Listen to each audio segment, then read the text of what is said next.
सरकार ने metro phase के शेष 3 कॉरिडोरों के लिए फंड जारी कर दिया है। 14,630 करोड़ रुपए की लागत से 47 किलोमीटर नया मेट्रो नेटवर्क विकसित होगा। रिठाला कुंडली, लाजपत नगर साकेत और इंद्रलोक इंद्रप्रस्थ कॉरिडोर से ट्रैफिक प्रदूषण कम होगा और एनसीआर को बेहतर कनेक्टिविटी मिलेगी। सरकार का लक्ष्य 4 साल में परियोजना पूरी करना है। मुख्यमंत्री रेखा गुप्ता व सांसद बांसुरी स्वराज ने आरकेपुरम विधानसभा क्षेत्र में लगभग 100 करोड़ रुपए के विकास कार्यों का शुभारंभ किया। इसके तहत सड़कों, चौपालों, कम्युनिटी सेंटरों और पार्कों का विकास होगा तथा ओपन जिम लगाए जाएंगे। मुख्यमंत्री ने कहा कि दिल्ली में विकास कार्यों के लिए फंड की कोई कमी नहीं होने दी जाएगी। विधानसभा में नेता प्रतिपक्ष आतिशी के कथित आपत्तिजनक बयान को लेकर सियासत तेज हो गई है।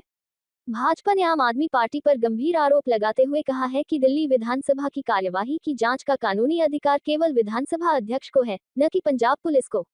मगर आम आदमी पार्टी अपने नेता को बचाने के लिए पंजाब पुलिस का दुरुपयोग कर है।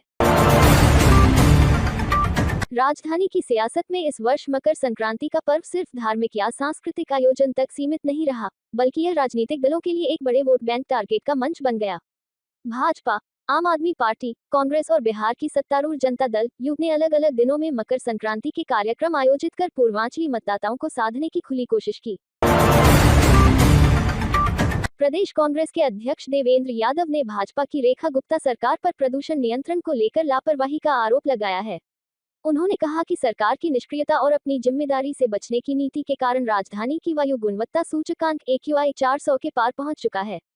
इसके बावजूद सरकार ठोस कदम उठाने के बजाय केवल ग्रेप चार्ट जैसी पाबंदियां लगाकर जनता की गतिविधियों पर रोक लगा रही है।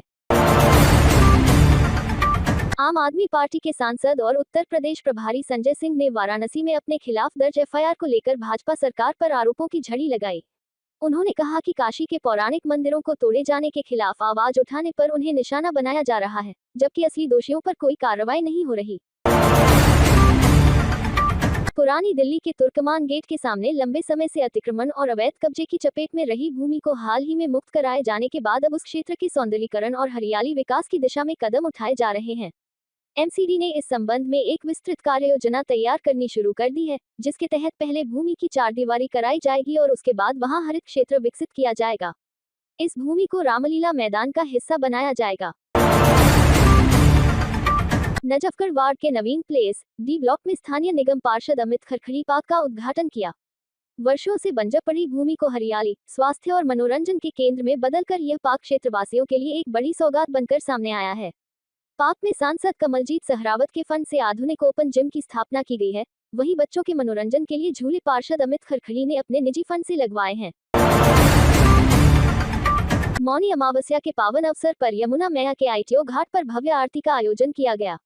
यह आयोजन केवल एक धार्मिक अनुष्ठान नहीं, बल्कि भारतीय संस्कृति, परंपरा और प्रकृति के प्रति समर्पण का प्रतीक बना। कार्यक्रम में standing committee chairman Satya Sharma भी विशेष रूप से उपस्थित रहीं। उन्होंने यमुना मैया की आरती की गई और सद्भाव, शांति तथा जनकल्याण की कामना की गई।